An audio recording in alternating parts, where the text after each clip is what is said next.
Let's do it. Hey, guys and girls. BJ and Game Not on Day going back. live. Oh, Going live. Going live. All right, Joshy, and we're live. Welcome back into the hot seat, mate. thank you, Bogan. Thank you very much. Guys and girls, BJ and Game Day back for another year. Wow. 2022, it's come around. Obviously, a little bit of a lean year last year for me, guys. But, All right, Joshy, and we're live. oh, shit. That'd be right. Got to turn the volume down on the phone so I can at least see the Fucking comments. hell. It wouldn't be BJ on Game Day, mate. I had to make sure we were 1 minute late. Mate, 1 minute late's good for us. That's actually early. Yeah. Yeah, scrambling to get things done after I'd unplugged everything for the year, and you come back, 2 months before the season starts and say I want to do a show tomorrow? Mate, yeah, well, this is the thing, mate. It's pre-season. I watched all these other lads getting the shows out and people talking and going through everything, and I thought, mate, what would it be? What would Supercoach be without BJ and Game Day? So we've got B for Bogan tonight, and guys, I'm back. Obviously, Brent's out on the beers tonight, so he's having a few with a couple of mates. But over the next couple of months before the season starts, we will be back. We will be running shows. We will run through all the usual stuff before a season starts. We'll go through all the rookies, all the cash cows. We'll go through all the positional stuff. We will give you what we think is our expertise, but considering our positions finishing last year, I'm not too sure how much we can call that expertise. But first and foremost, mate, obviously, huge congrats against to Timmy Moody, the boys at the Supercoach Experience. Massive finish there last year. Well done to him. First place. Great to see someone from sort of like, I guess, the podcast and the video side of things take the victory. And hopefully we can make that happen again this year with one of the other lads, or maybe Timmy can go back to back. Who knows? But for BJ and Game Day, guys, this year is basically us trying to get back to where we were before I just fucked out last year. We want to go back to sort of bringing in good entertainment, you guys getting involved with everything, having a lot of fun with everything as well. The challenges are going to come back. Hoping, obviously, Brent will have a fair bit of time as well. But, guys, every week we'll be running our Tuesday night show. I will be there. I ain't missing one this year. So, big words. Is that our first fucking challenge? That's the first challenge. There you go. That can be the first challenge. So people in the chat, the Shockmaster. I just gave Shane Foot a wrench. I'll give you a wrench in a second, Shockmaster. But those in the chat, what's a wrench? That means they just have moderator in the chat. I just give it to fucking all the regulars. Oh yeah, everyone. Yeah. Give it to everyone. Yeah. To the regulars. So what's the challenge?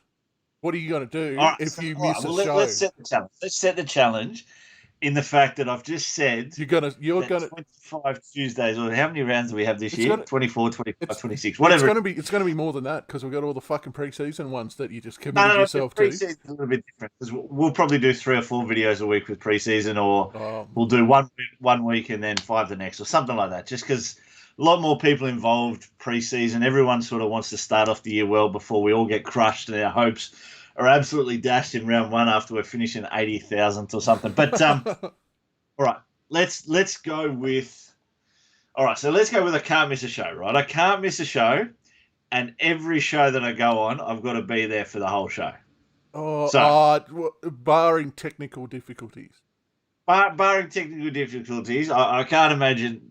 Mate, they're always at your end anyway. Well, you were supposed to be in our grand final special, but something fucked out 5 minutes before we started the show, and we just ended up with a still shot of you for the whole show. With yeah, well, that was I probably enforced it. I probably found a way to get out of it anyway, mate. You seem to have better technology now set up, mate. You're actually got the laptop set up with the camera. You're not using your fucking phone. I've got a Yeti microphone. I've got the laptop set up. I've got are you using? I'm getting better. You're using your missus's work from. You're using your missus's work from home COVID setup, aren't you? Yeah. Yeah. So it's working. It's good. Look, I've got the spare room set up. We've got a couple of things in place just to make it a little bit easier this year. The Shockmaster this is where we'll become proper every week. Shockmaster, the Cardi party animal that he is, just suggested Cardi Party should be the first player selected in every team. How about this for the challenge? If you miss a show, the following week you need to trade in Cardi. That's not too bad. Yep, you have to put him, and you have to put him in. He has to be one of your scoring players. Starting. Yep. Starting. Okay, so if I miss, well, that's to say I won't have him to begin with. Like, hey, hey, he's got history. He's proven a long time ago. But I'm keen. Let's figure out something as we go on. But speaking of technical difficulties, we just had quite a loud grumble of thunder here in Canberra. So if the stream abruptly ends, it's probably due to an electrical storm.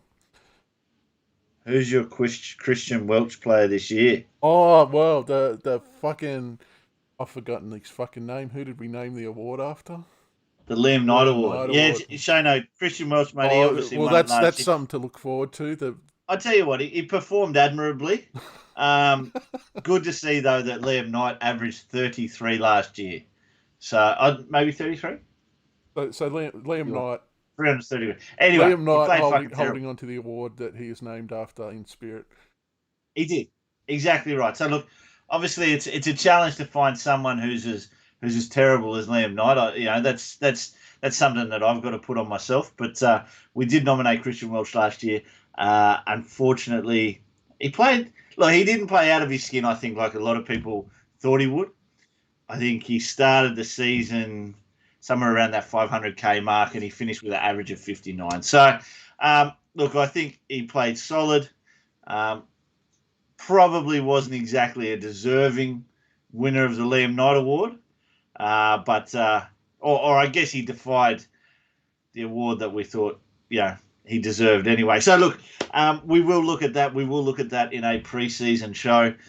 We will dedicate an episode or part of an episode to the Liam Knight Award. That will continue. There will be other things that continue as well. There will be other things that come back as well. As we say, we do want these challenges to come back. So, fortune teller. We have just outlaid that first one there with me not missing a show for the rest of the year on Tuesday nights during the regular season. Supercoach fortune teller, is it back? Do I have to do it? Supercoach fortune teller. Let's bring it back. Let's bring it back. I do like it. I do like the challenge. It was a bit of fun. But the thing is, it was, mate. Yeah, look, and I'll be honest, mate, and this is the thing. Look, we all sort of look and we all study and we all research everything about players and you look at points per minute, you look at averages, you look at everything like that. That's the stuff that everyone does. That's the stuff that everyone looks at. The thing that sort of made our show a little bit different was stuff like that. It was the fortune teller. It was those challenges. Me and Brent sitting down in his basement where it all started, and obviously things became a little bit harder when we had to adjust to Skype and do it this way, but we made it work. And I'm sure we can bring some of that back. We do want to bring that entertainment factor back. I'd like to see us not have to go any 2-hour shows. That'd be great. Maybe I need to set up a fucking timer for when you guys are talking. I think the key there is basically that we have it sort of a little bit better planned out, I think we can get a little bit more professional and myself more so than anything in creating a run sheet and stuff like that. And mate, that probably helps you out as well on the design. Certainly would. That was one thing that was sort of missing a lot from last year, was that sort of structure to the show. Because obviously Brent is more on the punditry side of things. He just likes to talk about footy. He doesn't give a fuck about the way the show's structured or transitioning or anything like that.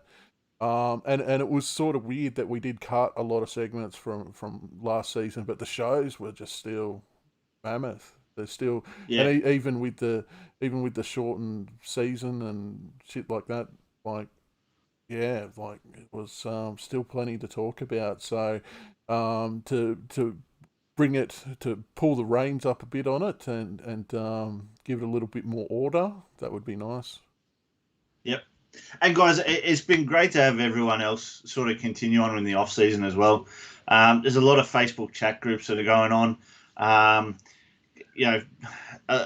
Guys, this show doesn't happen without you guys as viewers. That's why we're here. We are here to create entertainment and content and, do our thing and do it our way and throw our spin on it. But the reason we do it and we come back week after week and this is our sort of 5th season now is basically because of the viewers at home and what you guys have done. We started, as I say, just doing our own thing before even Bogan was in on it. Me and Brent in a basement, making these videos, and I've said that it was with all the graphics and such. I know it's a bit of an internet cliche, but the show literally did start in a basement at Brent's mum's house. It did, yeah, absolutely. So the whole inner basement at your mum's house, it actually did apply. Mate, absolutely, and that's it. So to be fair, we had a vision of sort of where we wanted to go, and maybe the path that was going to take us there. And look, the big thing I want to look at for the next, especially this season, is really to try and push that following. I think we've probably picked the hardest platform to do it on with YouTube. I think we've spoken about previously things like the naming and that as well. We're probably one of the only podcasts or one of the only YouTube channels or anything that's Supercoach related that doesn't actually have Supercoach in the title. We do now. Actually, the official channel name is BJ on Game Day NRL Supercoach. So there you go. And look, mate, I completely understand that. I completely appreciate that from your point of view, mate. Because at the end of the day, you've got a lot more experience with this, and the algorithms and everything that are behind it, guys. I know a lot of things about a lot of stuff, but computers and social media and promoting stuff is definitely not one of them. But it was just one of those things where you do a search for NRL Supercoach and we wouldn't even show up. So exactly, yeah. And it's funny because 20 minutes ago I was on my phone and I put Supercoach NRL changes, and I was just looking for what sort of changed into this year, and I actually searched it on Google. That was my search, and in the search came up the Daily Telegraph, as you'd expect, but then it came up with about 6 or 7 different pages of all these other podcasts, and that sort of just showed me as well that, it's one thing that we've got it named on YouTube, but, we've definitely made the challenge a little bit harder for ourselves, but at the same stage, it brings more value as well to the viewers that we do get and you guys watching week after week, Currently, we're sitting at about 480 subscribers on YouTube. I am basically... I've run a promotion for the last 5 days for a friend's stream on Facebook. Plug it now. Jace, what's that? Plug your mate's stream now. Oh, mate, Tanaz. So, basically, a friend of mine and Brent's, and as I say, Bogan probably knows as well, Jason Tanaskovic, he started streaming. He started gaming Fortnite on Facebook, and about a week ago, I put up a 10% share in a Greyhound pup. So Peas and Carrots that you guys would have watched for the last couple of years, we had a little bit of fun when she came around. She actually had a litter of pups about 10 days ago. So what's this one called? What's what called? What are we calling? Are we doing a competition to name your new Greyhound or? No. So we're not going to name the new Greyhound. We're not going to do any of that. But basically, what I did for Bangers and Mash. Are we going with a food theme? Come on, well, there'll be something about, I don't know, we'll figure that out. But I've basically put up a 10% share and in a Greyhound itself and everything else paid for. So basically these Greyhounds are valued around that sort of $4 to $5 grand mark each. And to get a Greyhound to a track from when it's born to about 18 months old when it races, individually each Greyhound probably costs about $4,000 to $5,000. So you can probably put an overall value on each Greyhound the whole way through about 10 grand. And I'm giving away a 10% share on my mate's stream. I'm going to do a very, very similar thing on BJ and Game Day this year. And basically for the next 2 months, we're going to push this. And we're going to push this into the season starting. And basically on first Origin night, I haven't decided whether I'm going to do 10% or whatever. I'll figure it out. But on first Origin night, we are going to draw out a winner on this as well. It's got to be a current follower or any new follower. But that basically that night you're going to have to be in the stream to get drawn out to win it. and it will be something like that where it's a grand's worth or 2 grand's worth or whatever. So it's just something there, guys. Like it's basically, something a little bit different, but it's something that I can pull out of my own pocket to push this forward. Because at the end of the day, the big goal for us this season is going to be to get to 1,000 followers. So that's the other thing. By that, basically a week before State of Origin night, we want to hit 1,000 followers on YouTube. All right. So that's the biggest challenge. That's the biggest challenge. Forget everything else. Forget being there. Forget anything else. I need you guys to share. I need you guys to get mates to like, follow, everything like that. Because at the end of the day, Bogan's potatoes getting old. Oh no, I got mate. That's something you missed out on last year. I got a new potato. All right, we'll get you another new potato. You get one every year, mate. What are you talking about? Really? So, guys, fucking hard to get graphics cards at the moment, but yeah. Something a little bit different, but yeah. So we're going to push that. So over the next sort of 3 to 4 months, as the season comes up, as the season goes through, we want to absolutely smash it. I am going to pump out the videos on all the different sites, and we need followers. We need subscribers. So, guys, if you can help me out and if you can share it, get your mum to subscribe to it. You know, mums love me. Yeah. But mums love Brent. There's a little bit of something. Mums love Brent. That's a little bit of a goal behind BJ Game Day this year, and it's 1,000 subscribers. Yeah, wait till there's some Brent Hampton on the screen. Share it with your mum. Because mums love Brent. There you go. But I don't know where he is tonight. He's probably playing fucking stick somewhere. Mate, look, he was on Fortnite earlier with me and Tanaz. He said he was going out with a few mates to have a couple of beers. So we let him get away with this. I've seen there Shano mentioned what's Brent's punishment for tonight. Look, it is the preseason. It is me and my fucking long way from preseason. The day before and say, how about we do a show? And all of a sudden it's on him to put together everything that you guys see here. Why is there a black square in the middle of the guy's head? That's you. The viewers can't see that. You want me to remove that? Oh, there you go. All right, that's just me that can see that. Guys, let's talk Supercoach. What do we got? So what I thought I might actually do is just run through basically Team Picker. It's a little bit hard. We don't obviously have the setup to put my screen here on the screen. I'm sure we can organise that in the coming weeks. But obviously, if you did subscribe to Supercoach Gold, you would have had access to the 2022 Team Picker already. Like most, I've jumped on there. I've had a dabble. I've had a sort of look at a few players. I have looked at a few of the other sites as well and a few of the other podcasts. Guys sort of recommended a few players here and there. I'm sure over the coming weeks, the Facebook pages will go back to being crazy. And we can all sort of start discussing it. But, interesting to sort of have a look at my team as I open up the phone where it sort of finished last year. Guys, tragically last year, I finished about 26,000th or something like that. It was easily my worst Supercoach year ever. So I think I've been doing about 7 or 8 years. Absolutely. Guys, Tanaz, there you go. Tanaz has been commenting. He's my boy who we're sorting out. I start sharing now. And coming in with a follow. 1 chip challenge, Josh, if you lose. Actually, there you go. There is a challenge. Tanaz brought it up with me. Look, guys, we've done the hot chips. We know what they're all about. Apparently, they're not the hottest. So, there is hotter chips.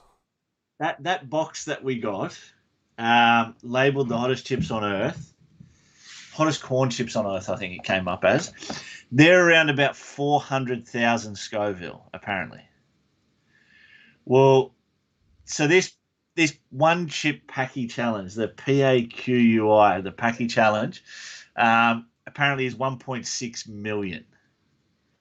Now, if you look at the hottest chili on earth, it's about 25 million, I think. So, all relative to each other, but motherfuckers are hot anyway. So, look, guys, what we might do, I think Tanaz has basically said to me, because he's been playing Supercoach for a long time, and he's actually not that bad either. So, this is basically just an absolute given that I'm going to have to do this, is the first week that I lose to Tanaz in the regular season, not even if we're versing each other, but the fact that if he outscores me in any week, I've got to do this one chip challenge. So that'll be on me in the next couple of weeks to order one of those in. So I've got it sitting here because I did accept that challenge. We will do that one as well.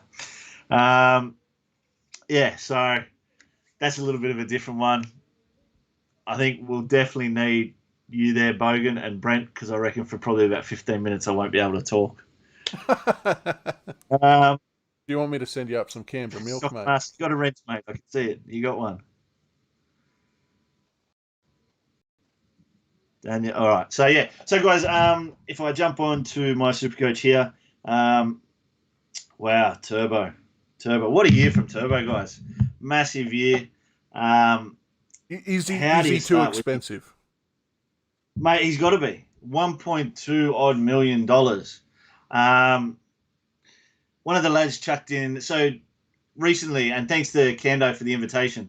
Obviously, last year I was a little bit out of it, but Brent was in on Turbo's Hemis Cup. Which are basically Kane Anderson, one of our followers, put together a league and a page of all the podcasters. So basically anyone who's on YouTube, SoundCloud, your Supercoach experiences, your Adrianasauruses, all of those guys. So who's going to be the BJ on game day? So basically all of these guys together in leagues to basically create the best league. Now, I think they came second or third in league rankings, and obviously Timmy Moody did win it. This year, I think we've got about 50 guys in the chat who are from all these and creating a few seeded leagues and things like that. So having a look in there, one of the lads was trying to create a team where he had both Cleary and Turbo at the start, just so he's got them from the start. Now, God, I mean, it's a lot of money. You got 950K about Cleary. You got 1.25 million about Turbo.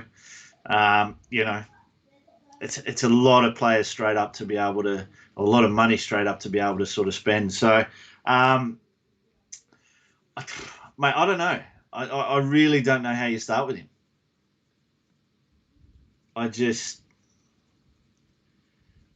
Look, teams wise, I mean,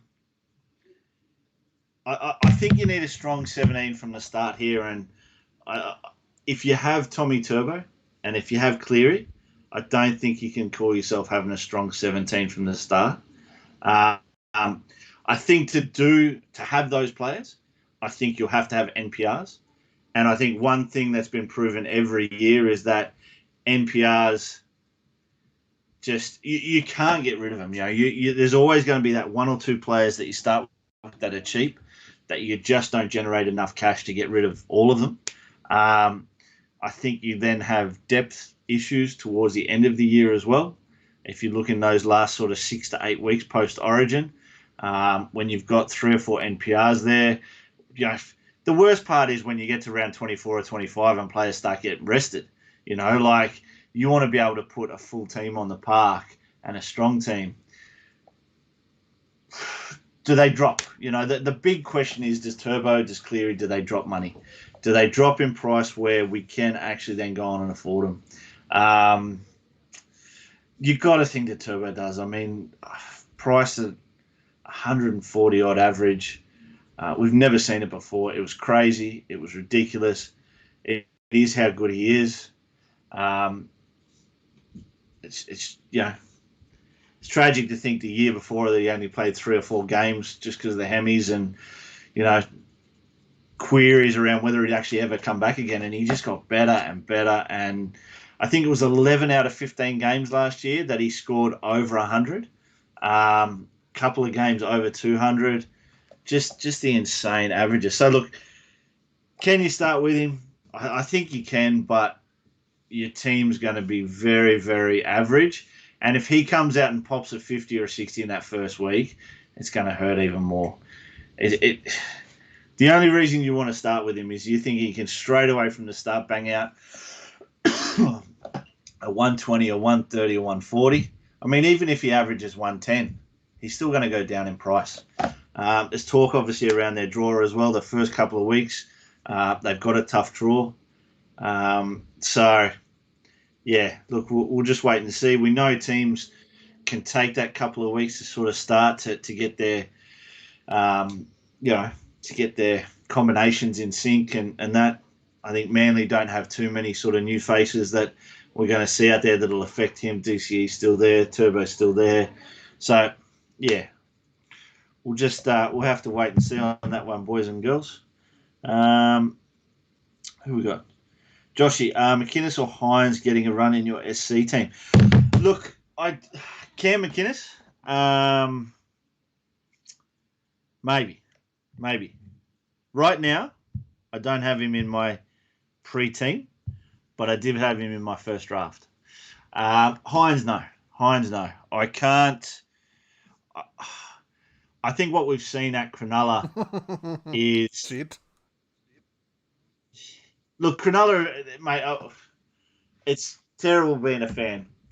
The last couple of years, I've been sort of resigned to the fact that I thought we were going to be closer to the wooden spoon than premiers, and you know we sort of finished middle of the table, so you can look at it either way, being right or wrong. But our halves don't necessarily score massive points. The way the team's created. Look, there's so many questions about Cronulla with Fitzgibbon coming in, what that'll change. SJ gone. Personally, I just don't think Hines is a half. I just don't think he's got the talent as an NRL player for Supercoach to be a half as dominant as Cleary, as a DCE. I think he'll be sort of like a Keary. I think he'll sort of be like a Jerome Hughes. I think he'll be that kind of half that averages sort of in the high 50s to early 60s. But I think what Cleary's definitely proven, and DCE as well, is we want that half that's going to average, 70 plus. And that, yeah, again, that's just my opinion. But I think going into a Shark squad where he's going to be new, he's in a new spine, he's in a new structure. Finucane's come in, Cam McInnes has come in, Cam McInnes coming back from ACL. A lot of players sort of either going out or getting older. I just think there's going to be too much disruption. I think there's going to be too much work for Craig Fitzgibbon to do from the start. I think they'll probably worry a little bit more defensively of what they can improve. That was Cronulla's biggest problem last year, was defensively, teams would just go through us so easily. So I think with what they've, with Finucane in there and McInnes, that'll shore up the centre a little bit more. And Fitzgibbon, as much as he was a good attacking second rower, he was always just about defence as well. So coming from that Rooster squads, that's where they sort of, made their mark, was in defence first, and then they created that all-out attack afterwards. So I can't see Hines starting with Hines. I think there's other options out there that are either better or cheaper, So, yeah. What else we got? I keep closing this. Fourth last year, one league with all podcasts represented, 2 seed leagues. Yes, nice, Kano. We'll have all 50 in the group to monitor overall. Yeah, that's sweet. Damo, how are you, buddy? McInnes, lock him in. Yeah, look, McInnes, it's a tough one. The Cronulla forward rotation, I think... I guess he proved when he was at St. George, when he was playing lock, hooker, he could play 60 minutes and still average high enough. The ACL is a big one for me. The ACL is a huge one for me, in that some players just don't come back the same. But, yeah, he's a forward at least, so it's not a back doing it. So maybe it'll be all right. Shano, starting with Cleary. Yes, mate. I am the same. I don't think he drops that much. I'll be honest. I think at 950k, if he starts game one, Talker obviously around the shoulder surgery and stuff that he had, if he starts game one, I won't hesitate in having him in my team, provided money-wise it can work. Both the teams I've created so far in the team picker, I've had him in there. So, mate, yeah, I like it. An extra 300,000 to get to Turbo, I don't think is... crazy.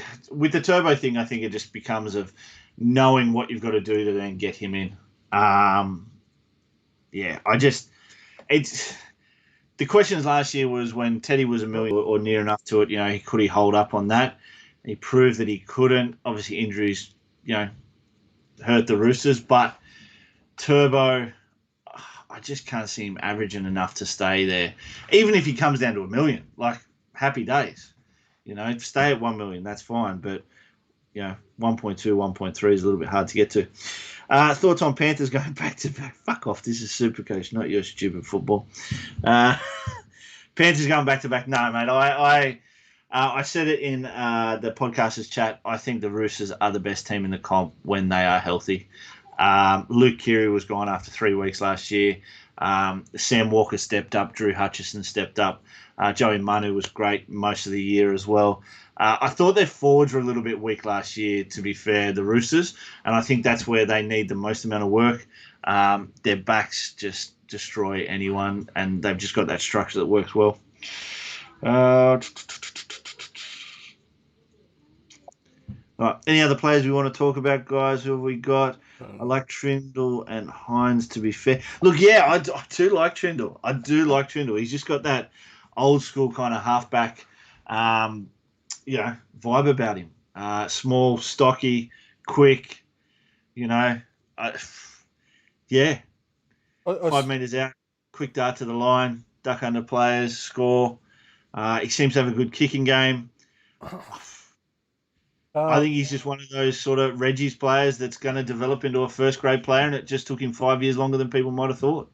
All right, I've got a question for you, and it probably harkens back to stacking your team too much. With all this COVID shit that's been going on the past couple of years, how important is depth going to be this year now that they've seemed to have let COVID off the leash? Yeah, look, I commented before the stream, no COVID talk. Oh, Look, mate, you can't go on without talking about it, can you? Because it adds so much doubt. We don't. None of us have a crystal ball. We don't know what to sort of do, what to anticipate, what's going to happen. Personally, the way I see it now, and being up in Queensland, we've sort of been locked away from it for the past sort of 12 months. The past 6 months that Melbourne's gone through it, and Victoria have gone through it, and then Sydney have gone through it, and hasn't really, to be honest, hasn't really affected Canberra that much either until fucking Sydney popped off. Look, whether it's a popular opinion or not, vaccinated or not, I don't give a shit. Like, I'm vaccinated. If I don't care, but I just think they've got to open up. I think the biggest concern now is children.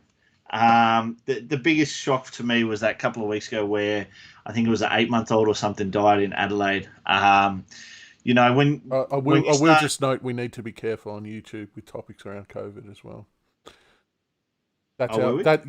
Yeah, and that's probably more the concerning thing for me is the impact on fucking ability to talk about shit publicly. Well, yeah, it is. I mean, that's it. Censored, isn't it? And mate, this is the whole thing. This is why... Go and see your doctor. Listen to what your doctor fucking says. Don't listen to any cunts on the internet, whether they're pro or anti or fucking whatever. Yeah, I am disclaimer put out. I am pushing any agenda. All I just think is that what I actually want to see is them to just open everything up. I think from what my personal opinion of what I've seen is that if you're going to get sick from COVID and get really sick, like have to go to hospital and get on a respirator and stuff like that, well, then it's going to happen anyway. I think there are people out there who have had it and it just feels like a normal cold. I think there's going to be a small percentage that people will pass, people will die. But fucking like any disease, though. Exactly, mate. Exactly right. It's just... Unfortunately, I hate talking about it because, again, I don't want anyone else's. To get back on track, I was more talking about, as I said, the importance of having depth. No. And look, I understand that. I understand what you meant by that. But what I'm saying is my approach to it would be that if you just open everything up and let everything go back to normal, then it doesn't matter. Yeah. The simple fact is that if you get COVID as a football player and you've got it, then you just play if you want to or not. So this is what I'm saying is that I think contact, I think touching, I think I just say fuck it all off. I think people have got to be better about hygiene, better about everything like that. We've shown that, we've done that. I think we can limit it, but you can't stop it. At the end of the day, it's just going to keep going. So I think that the quicker we realise that we've just got to get back to normal life, then everything just becomes easier again. So anyway. That's So it. yeah, so depth-wise, mate, I think, that's look, it. it is Back to fucking Serbia with you then, mate. Yeah, no, exactly. Yeah, I know. But mate, when it comes to depth, I mean, look, at the end of the day, all right, let's use the Big Bash as an example. I actually started off the Bash season, and again, I don't follow cricket much. I watch the Ashes there tonight and stuff like that, and follow any sport just being an Aussie. But I don't know a lot of the players. I sort of just put together a team off the cuff, and I was happy. I was enjoying it. The first 3 or 4 weeks, I was involved. I was trading. I was doing everything. Then COVID delayed a game, and then it delayed another game, and a couple more games, and I just completely lost interest. And that's going to be the biggest challenge for me this year. Is that if COVID does see games delayed or rescheduled or whatever, that's what pisses me off. Is you've seen it over in the NFL and things like that. It's just like, well, what are you actually protecting by rescheduling all these games? What are you actually protecting? If people get it and they say, oh, well, we're going to quarantine for a week, well, then they go out. But other people have got it everywhere as well. So I don't know. I just want to see them play a normal season and not give a shit about it, to be fair. Kano, what do you reckon? Curran decent? Definitely not a lock. Oh, who's that from? Is Curran a lock? Oh, look, Shano. Fuck. I mean, we started talking about this guy a couple of years ago, and when he went over from the Roosters to the Warriors as a pod, he was around that sort of 240K, and we sort of missed him because he played in the All Stars, played well, didn't transfer it into his form that year. But then last year, obviously, had a blinder. And that's sometimes where you can be, is that sometimes you're a year too early on players. You always want to see them do that when they start at 250K rather than start the year at 400K. I think he's about 560 odd, 550 odd. Is he a lock? Nah, mate, he can't be. I mean, he's a good player. Again, you're going to have spine changes with SJ coming in at the Warriors. I can't call him a lock just yet, but I wouldn't question anyone starting him. That's for sure. My guess is that we'll get more trays due to COVID uncertainty. Choose 18, 19. It'll be interesting to see if they do make any changes to the rules. Yeah. Last year was a bit of a debacle too, with the way that a lot of drafts ended up. With players being rested in grand final week for draft. So it'd be interesting to see if they structure the rules differently for that as well. Kano, I know what you mean by the reschedules, mate. I do. It wasn't that I'm saying that people are rescheduling just for no reason. Like, all right, the team's got COVID, we've got to reschedule it. It obviously takes away the players' abilities to play at their full potential. The way I look at that is bad fucking luck. Players play all year long. It goes back to my point though, that depth may be an issue, and I'm not talking about if someone's test positive for COVID and they feel fine. Like, well, whatever, that should be. But if a player gets COVID and they're fucking crook, well, they're not going to fucking play, are they? Well, no, and this is the thing. This is where I go to that. Is that having COVID, I don't think means anything with regards to playing football. Whether you're actually sick from it or not is what's going to pull you out. That's what I was more talking about. If it does become an issue where there's players that have to take a week off or a couple of weeks off because they catch the bug, well, I don't think it's wise to have all your eggs in a Turbo Cleary basket, because one of those fucking guys goes down over some shit like this, you're fucked. But at the end of the day, when you single it out to one guy, I don't know whether I can have him. Well, you can say that about anyone. I think you're right. We're talking about the depth. Like, you don't want to have maybe 8 Roosters in your team, but that's always been something that Supercoach has looked at, because you always had that dominant few players in a team, but there's always only so many points a team can score Supercoach wise, week in, week out. So and there's also a reason why it's called the Turbo's Hammy Cup, because those hammies. Yeah, they go anytime. But yeah, so look, I can appreciate COVID if people are sick and that's why they can't play, and then whatever. But okay, as I say, quote from Sangster, the almighty Sangster, sitting up on the fucking hill like Buddha. Biggest changes since Supercoach began. Biggest changes since Supercoach began. Okay, so that could go one of two ways. Well, look, I mean, there were huge changes last year. Obviously, the 6 again rule was huge last year. There's been talk that it's going to change, obviously, inside your outgoing 40 metres and stuff like that. So, look, we'll see where all that gets. What's that?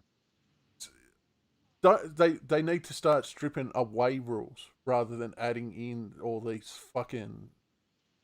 So, inside your 40, it's not 6 again? Like, what? Like... Oh, mate, look, at the end of the day, mate, people are always just trying to change stuff, Like, if it ain't broke, don't fix it. That's right. Bring back tackling in the air. Bring back being able to break if the fucking play the ball's fucking messy. Yeah, but see, folks, okay, so how about this? Just wind the clock back. We're going back to 1987 rules of rugby league. This is where you see, you're old school, man. Like, your opinions are based on the actual game itself, not Supercoach. My rule changes would make the game better. As I said, 5 for fighting. It's like if a fucking halfback gets taken out by a prop forward, and the fucking another prop forward comes on and punches the crap out of that prop forward, protecting his halfback. 5 minutes. 5 minutes cool down, and then you're back on. See, look, I mean, Kano's mentioned it there. Changes to Supercoach, not NRL. So Bogan's always about change to NRL, going back to old school. I'm talking about how they actually change the gameplay, like the 6 again rule, which actually then flows on and affects the Supercoach world. So last year we basically saw base meaning less than it probably ever has. Attacking players meant more. And that 6 again rule basically changed that. That changed that completely. Blowouts. That's just a problem. Yeah. Only changes Supercoach has said the scoring changed about 5 years ago when tackle busts were added. That's...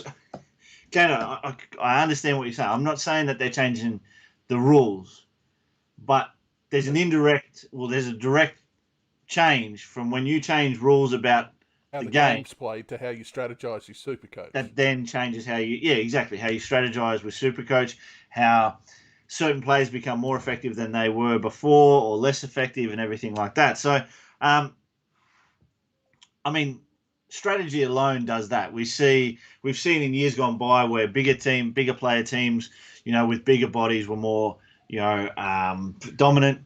Then you had teams where they learnt moves where speed mattered, like your block plays and things like that. So the game's always changing, and I can accept that, but I don't think we need to add any more, fuel to the fire, make it sort of much worse. Kane has added that his comments were for my information.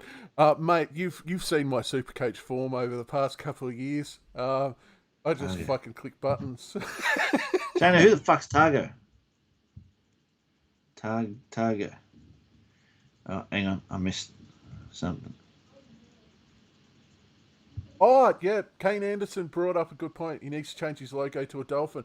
Me and Kane Anderson are all in. We're all in on the Dolphins. We've already got our jerseys and everything. Mate, the PJ Game Day Facebook logo is fucking Kane Anderson in a Dolphins jersey. Yep. I've got Actually, you wearing Kano in that? Sorry? Hang on, that bald... How big is that bald spot these days? It's pretty big, mate. It's time to shave your head. Thanks. Or we might need to get one of those fucking fancy YouTube sponsorships. I tell you what, I will. Here's a challenge for 2023. I will go to the opening game at Redcliffe and I'll do a live BJ show. Oh, well, fuck, First mate. We'll see Dolphins the way game. it goes. I will buy and wear a Dolphins jersey. Well, I've already got one, mate. So, Well, no. but it's one of those things where, depending on how shit's going, I might pop up Yeah. there for the first game, Dolphins game too. Yeah, Shannon, I know Isaac Taggart. I just don't know who he is or he's centre three-quarter, isn't he? Yeah, Kane he won a free jersey already. See, already not a true fan, Kano. I bought mine as soon as they were available. So there we go, true fan, Bogan. Kano's just cheap. Isaac Taggart. Yeah, centre winger.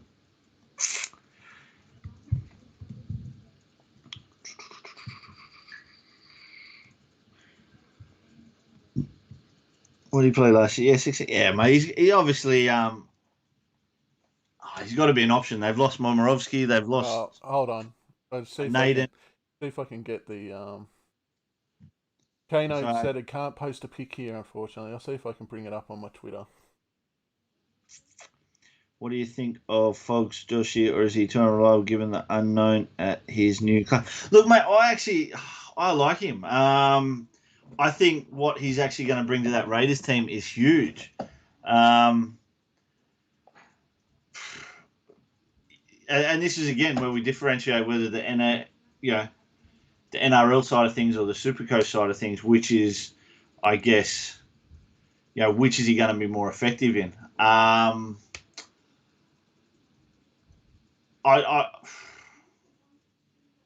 wise, I think you can start him.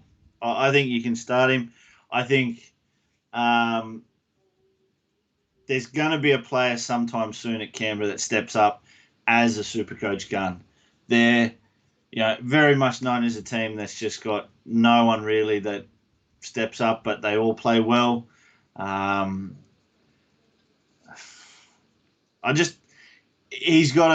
He's really got to step up and dominate that play. So yeah, let's just see if that can happen.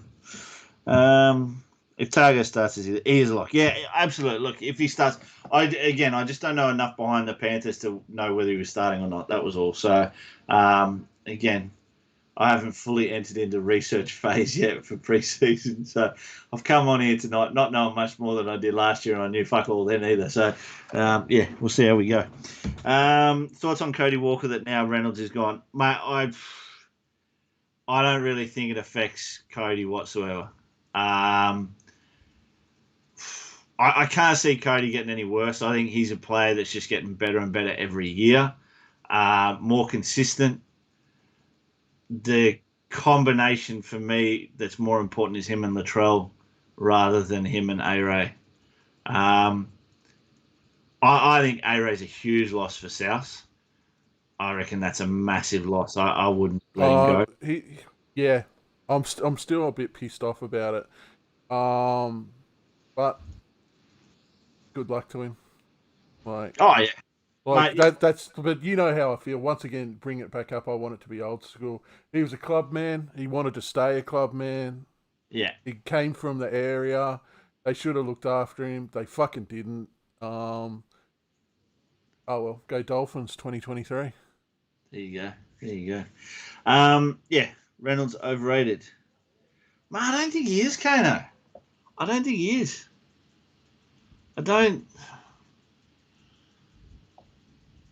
I've always said he was injury prone. I always sort of had him, Dugan, George DeFoot, those glass players, that they just get injured. But when he's on the park, he's got the best game management because of his kicking game that I've seen in that NRL for the last 5 or 10 years, going back to your Thurstons and things like that. His short kicking game's not fantastic, but I've seen countless games that South have won because of how good his long kicking game was. Like, I think that's probably one of the most underrated skills you can have in this game. Is that long kicking game. The amount of times he finds the ground with those kicks and just takes away that extra 2 or 3 seconds that a fullback needs to bring it back. And he's calm, he's just always calm. I just rate him as player. Was he the best playmaker out there? No, not at all. is he top 5 in the league? Yeah, he probably sits in there somewhere. But there is not a single player in the game at the moment that has anywhere near the kicking game that Adam Reynolds has. So, sure, Cleary may be getting close with some of the stuff that he did last year, but I still put A-Ray, a couple of lengths ahead of him. Bunnies will miss top 4, Mark. Yeah, mate, I agree. Again, I think because they lost. Fuck off. Yeah, mate, I agree. Yeah, 4 dropouts. He didn't have many. No. Thoughts on Burton at the Dogs, Sexton at the Titans, SJ at the Warriors. Burton at the Dogs, no. Sexton at the Titans, yes. SJ at the Warriors, wait and see. Hampton offered me DCE for Cody in Keeper League. Mate, that's a hard one. DCE's a cunt. There he is. He's up on the screen now. DCE, fuck, he pisses me off, mate, because there's been times in seasons where I've had a crack at him and I've sort of gone there and he fucks me. And then I have left him alone. And like last year, what they say, last 8 rounds, he averaged 108. Manly just went insane last year. Turbo went like a fucking freak. Garrick was everywhere. Even fucking Saab scored some tries and shit. So look, mate, I'd be sticking with Cody. I'd avoid DCE. I'd stick with Cody. I think you can get better, cheaper halfbacks than you can get better, cheaper 5'8" at the moment. So, yeah. Cleary kills Reynolds' kicking game. In and around the goals, 50-50. Long game, Reynolds is way better. Who else we got? That's about it. Looking good, Candace. In the Dolphin shirt, yes. Sensational. Hey, Bogues, what Facebook were you on? What do you mean? I'm not on Facebook. I don't have Facebook. Fuck Facebook. Fuck Zuckerberg. Fuck Metaverse. So how did you access that photo? He sent it to me on my other Twitter, and I had to grab it from there, and I put it up on the BJ at BJ on Game Day Show on Twitter. For those who haven't already fucking followed, that's the show Twitter. Twitter's like so old. Oh, as opposed to Facebook, you fucking boomer. I can't fucking use Twitter. I don't understand Twitter. It's like Facebook, except you don't talk about the fucking Lamingtons you made for the CWA meeting. God, I'm hungry. Anyway, you fucking. What else we got? 20 years of non-existence is long. That's the Bears. Fuck the Bears. Who's next in? I can't believe we're going to go back to having an odd number of teams in the fucking comp. Here's the thing, and I've had a few people, since I have parlayed my alliance to the new franchise, I've had a lot of people talk about, well, what about the Bears? The Bears are having another run. And it's like, there's no fucking way that franchise is going to get up.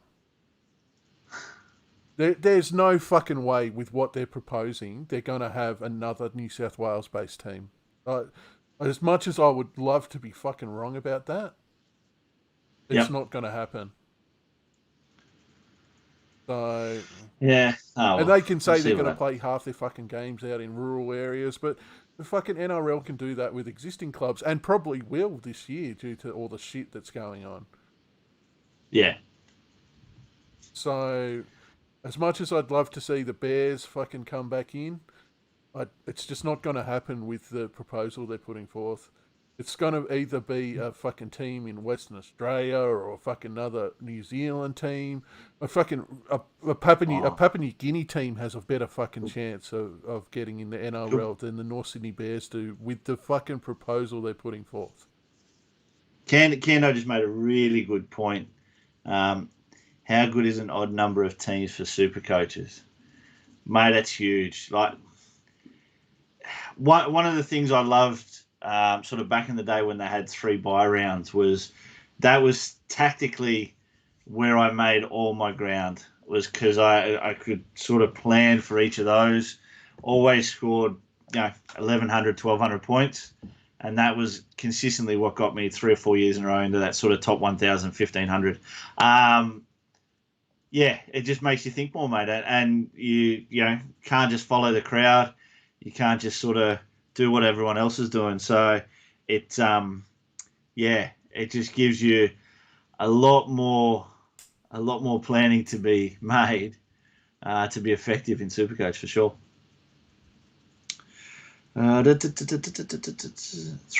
Bring back 3 buys. One team has a buy everywhere. Oh, mate.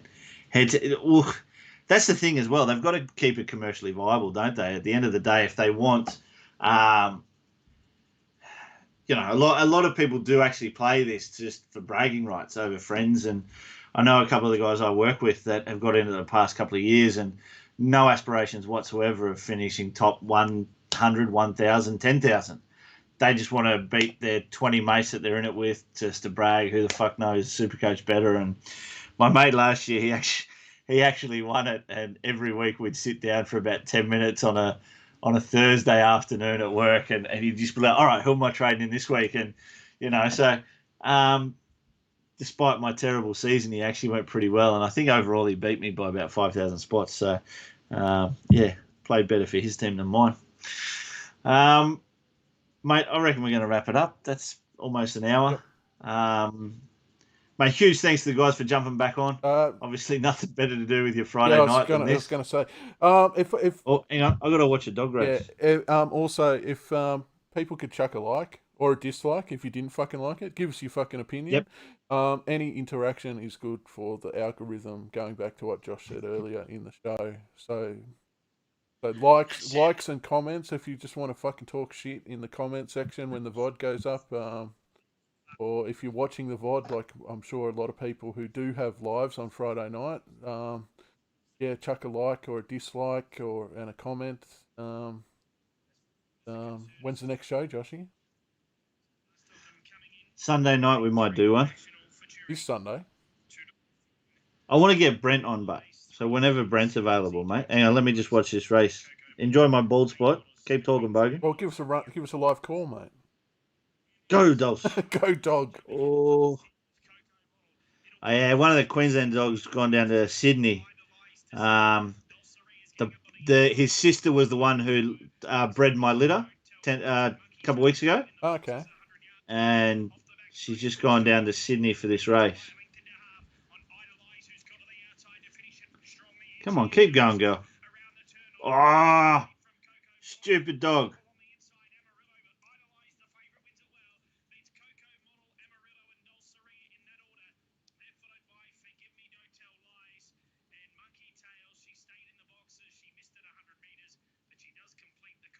Oh, riveting. All right, boys and girls, that's it.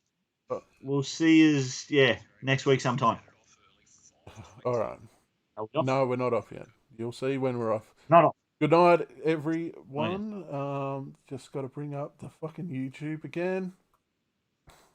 We'll see you when we see you. See you, boys. All right, now we're off.